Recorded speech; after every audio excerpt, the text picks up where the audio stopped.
Deterrence AI, the leading blog in proactive security. Welcome to the Deep Dive. Today, we're going deep into a cybersecurity guide. I guess you could say that came out in February 2025. And it's really specifically made for people and families here in Australia. And it's crazy just how much the whole digital world changes so fast these days. So we're here to give you, I guess, the most up-to-date knowledge and practical tips to kind of stay safe in this whole new world. We're going to cover everything from AI threats, protecting all your devices, even how to keep your home network safe, and getting your kids to be cyber smart. Yeah, it's really interesting how cyber criminals, I guess, are getting way more sophisticated now. They're not just, doing the same old tricks. They're using really advanced technology like AI to make their attacks. This is a little unsettling to think that criminals are using AI. The guide actually talks about this. It mentions something called deep fakes, which are fake videos or audio recordings that look and sound like so real. Can you imagine what could happen if someone made a deep fake of a politician or a CEO or something? Yeah, it is a pretty scary thought. And it really shows this growing threat of this misinformation and manipulation deepfakes can be used to. Spread false information, damage people's reputations, even influence elections. The technology is getting so good now that it's hard to know what's real and what's fake. So it's not even just about protecting our devices and data anymore. It's about protecting ourselves from, being tricked and manipulated in this digital age. Exactly. And it's not even just deep fakes that we have to watch out for. The guide also talks about a concerning trend of supply chain attacks. Supply chain attacks, I haven't actually heard of those before. What exactly are they? Imagine this. You download a popular software update, maybe a game, even an app, but you don't know it's actually been compromised. At the source, cybercriminals kind of put this malicious code into the software while it's being developed, or even while it's being distributed. Then when you install it, they can get into your system. So it's like being tricked into letting the enemy in through the back door. That's scary. Are there any real-world examples of this? Oh, absolutely. Back in 2023, there was this huge attack that targeted this software platform that everyone uses called SolarWinds. Hackers put this malicious code into the software updates, and then thousands of organizations all over the world downloaded them, including government agencies and even Fortune 500 companies. Oh, that sounds like something out of a spy movie. Yeah, it really shows how even sources we think are trustworthy can be compromised, and it shows how important it is to be careful at every level of that digital supply chain. Okay, so it's not just about protecting our own devices. It's also about knowing about the possible weaknesses in the software and services that we use every day. So it sounds like we need to stay up to date about all the latest threats to really protect ourselves. Absolutely. Staying informed is key. Organizations like the Australian Cybersecurity Centre, the ACSC, they're so valuable for keeping up with new threats and best practices. They have alerts and advisories and guides made just for Australians, individuals and businesses. So we should all be checking the ACSC website regularly then. It's like getting a digital weather report to see what kind of cyberstorms are coming. That's a great way to think about it. Now let's focus on something a bit more basic. Device security.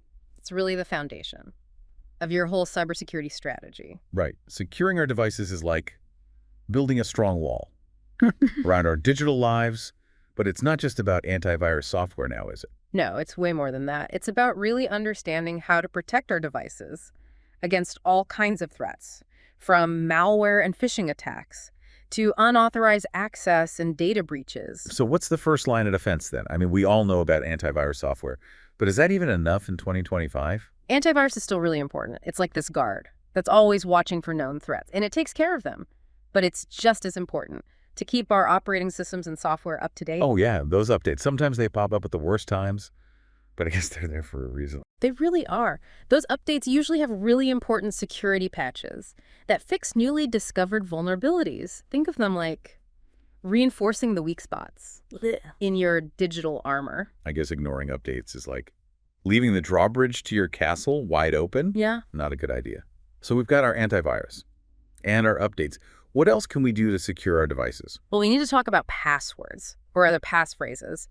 In 2025, a strong and unique passphrase is absolutely essential for every account. Okay, so we've all heard about strong passwords, but what exactly makes a passphrase so much better? Think of it this way. A normal password, even a complicated one, can be cracked pretty easily by today's hacking tools. But a passphrase, which is a bunch of random words like correct horse battery staple is way harder to crack. I remember that example. It sounds completely crazy, but it's actually a really smart strategy. Exactly. The longer and more random the passphrase, the better. And a password manager can be really helpful here. Yeah, I've heard about those. Do they really work? Oh, they're lifesavers. A password manager will make and store all those complicated passphrases for you, so you don't have to remember them all. You just need to remember one master password to unlock everything. That sounds so much easier and way more secure than trying to remember dozens of complicated passwords. Or even worse, using the same password for multiple accounts. And that brings us to a really important point, the danger of password reuse. It's like using the same key.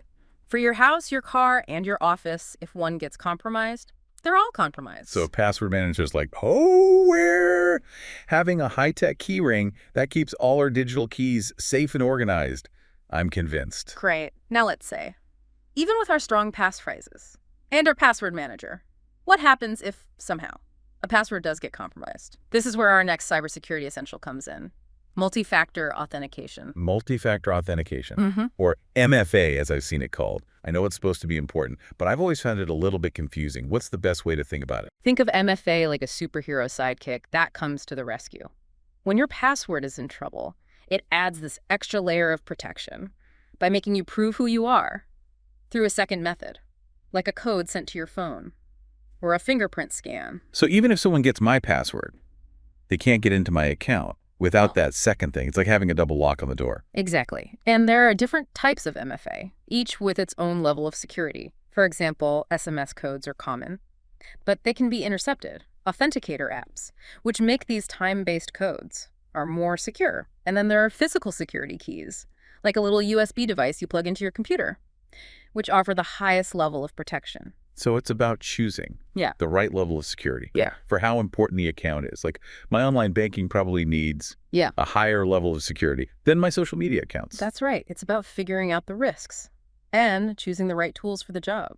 And speaking of risks, let's talk about scams, those sneaky traps that cybercriminals set to catch us off guard. Oh yeah, scams.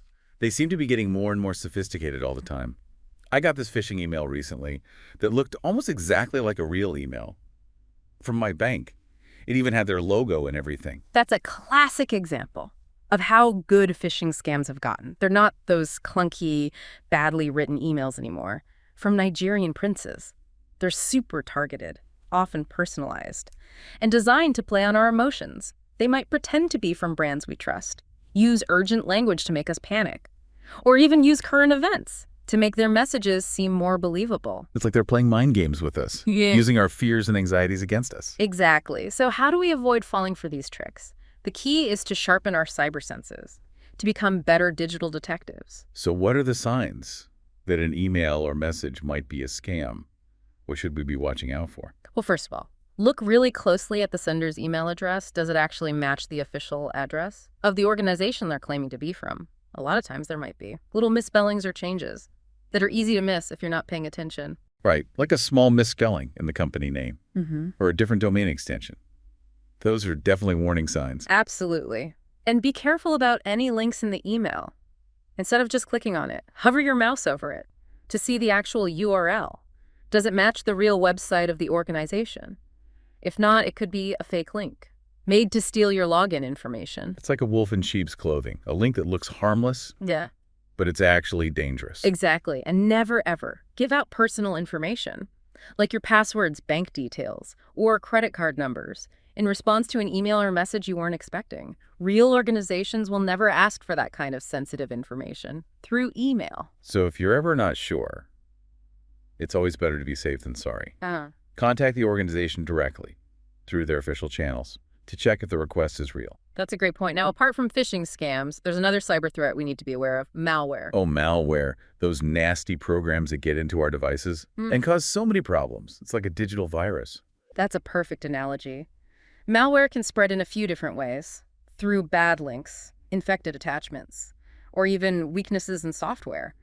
And once it's on your device, it can steal your data, damage your files, or even let attackers control your device remotely. So how can we protect ourselves from these digital bugs? Well, the most important thing is to keep your operating system and software updated, Those updates often have security patches that fix vulnerabilities that malware could use to get in. Think of it like boosting your digital immune system. Like getting vaccinated Yeah. to protect against real-life viruses. Exactly. And just like we wash our hands often, to stop germs from spreading, we need to have good digital hygiene to prevent malware infections. So what does good digital hygiene actually involve?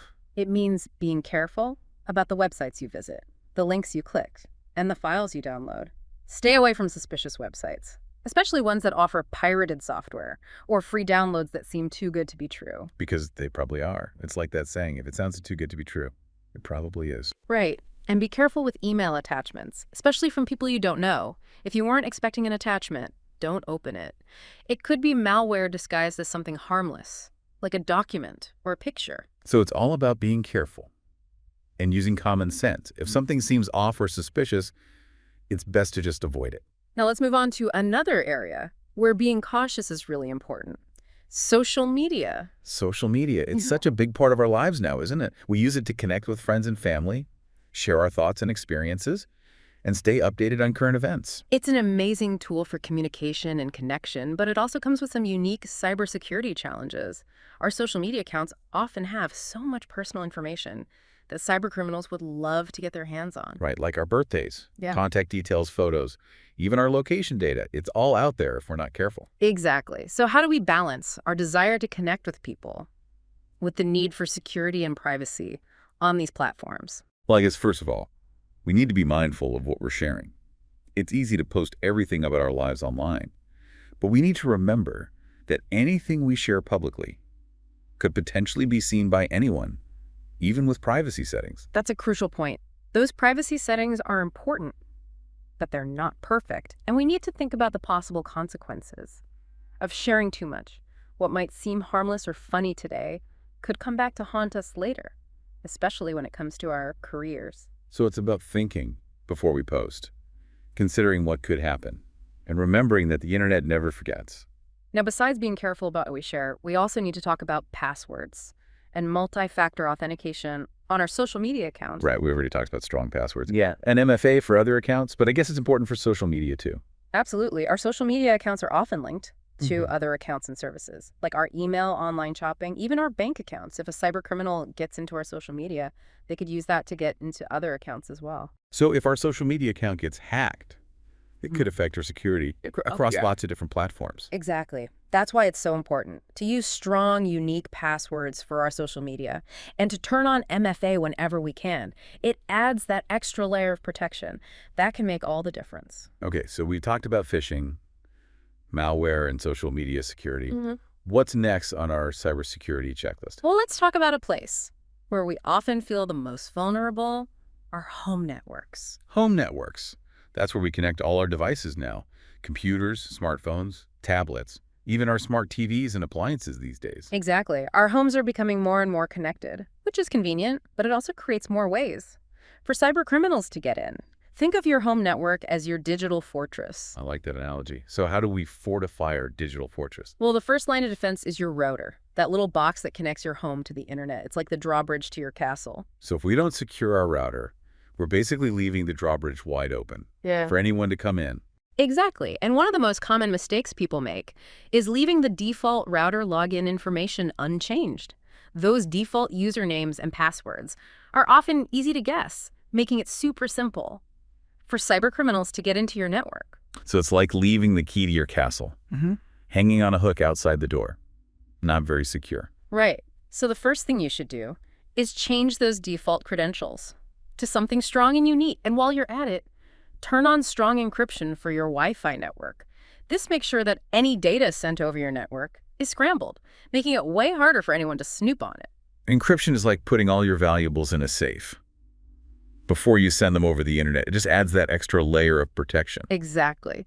Now, here's another tip that a lot of people forget about. Create a separate guest network for visitors. This keeps your main network safe from any potential problems that a guest device might bring in. That's a great idea. It's like having a separate entrance for guests so they can enjoy your digital castle without being able to get into the really important areas. Now let's talk about something that's often an afterthought in cybersecurity, but is actually crucial: data backups. Data backups. I know they're important, but I have to admit, I've been bad about doing them in the past. I think a lot of us have. It's one of those things we know we should do, but it often gets pushed aside. So why are data backups so important? And what's the best way to do them? Think of data backups like your digital safety net. They protect you from losing your data for all sorts of reasons, like hardware failures, accidentally deleting things, malware attacks, even natural disasters. So it's like having a spare tire in your car. You hope you never need it, but you're really glad you have it when you do. Exactly. Now, there's this easy rule to remember when it comes to backups. The 3-2-1 rule. The 3-2-1 rule. That sounds interesting. Tell me more. It's a simple but effective strategy.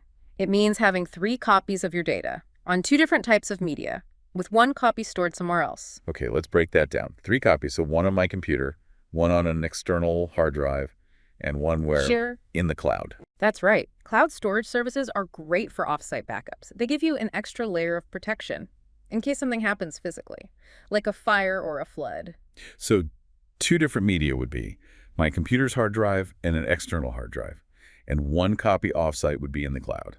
Got it. And this 3-2-1 rule makes sure that even if 1 or 2 of those copies get lost or damaged, I can still get my data back. That's good to know. Now remember, backups are only useful if you do them regularly and test them every once in a while. Set up automatic backups if you can, and make it a habit to test your backups to make sure they're working properly. Right. What's the point of having a backup if it doesn't work when you need it? Like having a life jacket with a hole in it. Now let's switch gears a bit and talk about a group that's especially vulnerable online.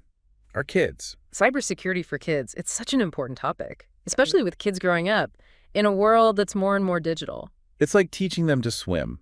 Before we let them in the ocean, we need to give them the knowledge and skills to navigate the online world safely and responsibly. And that starts with having open and honest conversations about the possible risks and challenges they might face online. Absolutely. We need to create a safe environment where they feel comfortable coming to us if they see something disturbing or if something bad happens to them online. But it's not just about scaring them or trying to protect them from everything on the internet. It's about giving them the power to make good choices. Exactly. And that means teaching them about things like strong passwords, privacy settings, and being careful about what they share online. It's like teaching them the rules of the road. Before we let them drive a car, we wouldn't just give them the keys and say good luck. We'd make sure they understand the traffic laws, the possible dangers, and how to drive safely. That's a great analogy. And just like with driving, we need to keep guiding and supporting our kids as they navigate the digital world. So what are some practical things we can do to improve our children's cybersecurity? Well, for younger kids, parental controls can be helpful. They let us filter content, limit screen time, and keep an eye on what they're doing online. It's like having training wheels on their digital bikes, giving them a little extra support as they're learning. Exactly. But as kids get older, it's important to move away from parental controls and towards open communication and trust. Right. We can't watch over them forever. We need to give them the skills and judgment to make responsible decisions on their own. And that includes teaching them about the dangers of cyberbullying, how to spot phishing scams, and how to think critically when they're looking at information online. It's about raising a generation of smart digital citizens who are not only aware of the risks, but also know how to stay safe and ethical online. Now, speaking of navigating the online world, we've covered a lot in this deep dive, from securing our devices and accounts to empowering our kids and staying informed. But it's important to remember that cybersecurity is an ongoing process, not a one-time thing. It's a journey, not a destination, like you said earlier. And as the digital world keeps changing, we need to change our strategies too and stay ahead of the game. Absolutely. And one of the biggest trends shaping the future of cybersecurity is the rise of artificial intelligence, or AI. AI, it's everywhere these days. Yeah. From self-driving cars to personalized recommendations, it's changing everything around us. And while AI has the potential to completely revolutionize cybersecurity, it also brings new challenges. It sounds like AI is kind of like a double-edged sword. It can help protect us, but it can also help cyber criminals come up with even more clever attacks. You're absolutely right. It's important to remember that AI is just a tool. And like any tool, it can be used for good or bad. In the hands of cybersecurity experts, AI can look at huge amounts of data to find patterns in weird things that might mean a cyber attack is happening. It can help us find and stop malicious activity way better, and even predict and prevent attacks before they happen. Wow, that's amazing. It's like having a whole bunch of digital detectives working all the time to keep us safe. But the problem is, cyber criminals are also using AI to make their attacks better. They're using AI to automate phishing campaigns, making them more targeted and convincing. They're making deepfakes that are getting harder and harder to spot. And they're even using AI to get around traditional security measures. So it's like a digital arms race. Yeah. Where both sides are trying to outsmart each other. How can we keep up with that? Well, the first step is just being aware. We have to stay informed about the newest AI threats and understand how they work.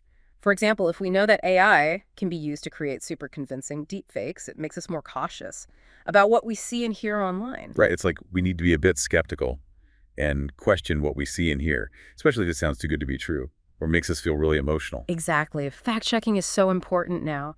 Don't just share information or react to something without checking if it's real. Take some time to look into the source, see if other trustworthy sources are saying the same thing, and look for any signs that it might be fake. So we need to use our critical thinking skills and not let our emotions control us. We have to be those savvy digital detectives, always looking out for signs of manipulation or tricks.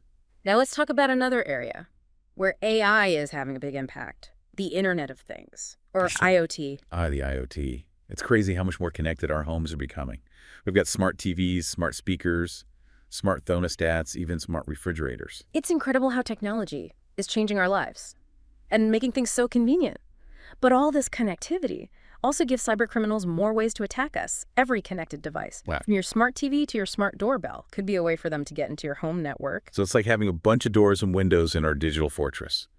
And if we don't lock them properly, we're leaving ourselves open to attack. You got it.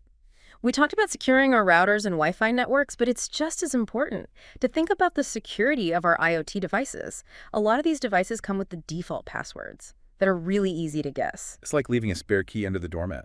Not very secure at all. Right, so the first thing you should do is change those default passwords to something strong and unique. And whenever you can, turn on two-factor authentication on your IoT devices.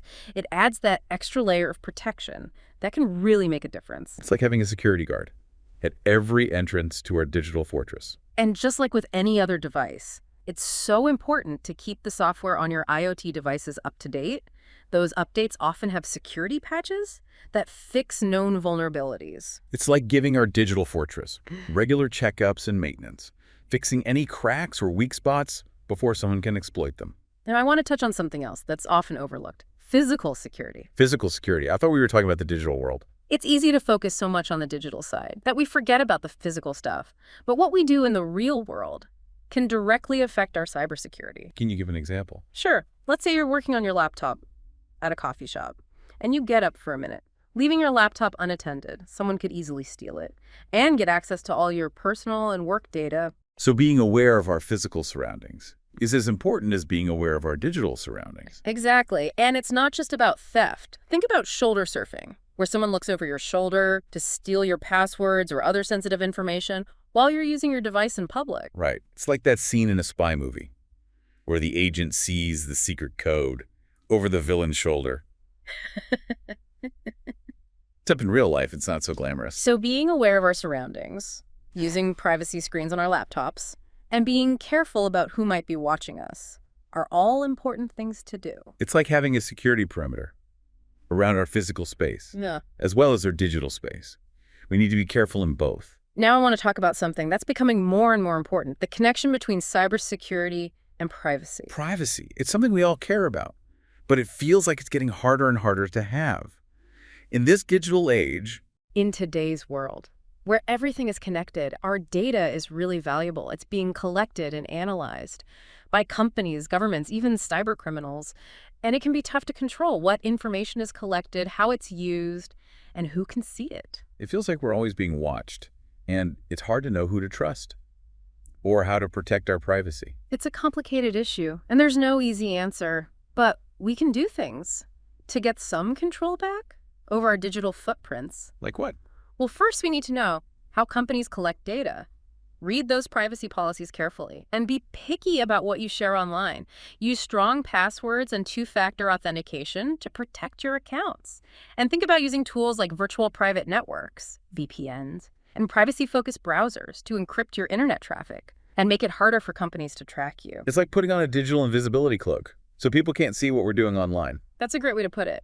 And remember, it's an ongoing thing. Privacy isn't something you do once and you're done. You have to keep working at it and take steps to protect it. So we've talked about securing our devices, protecting our accounts, helping our kids stay safe online, staying informed about threats, and protecting our privacy.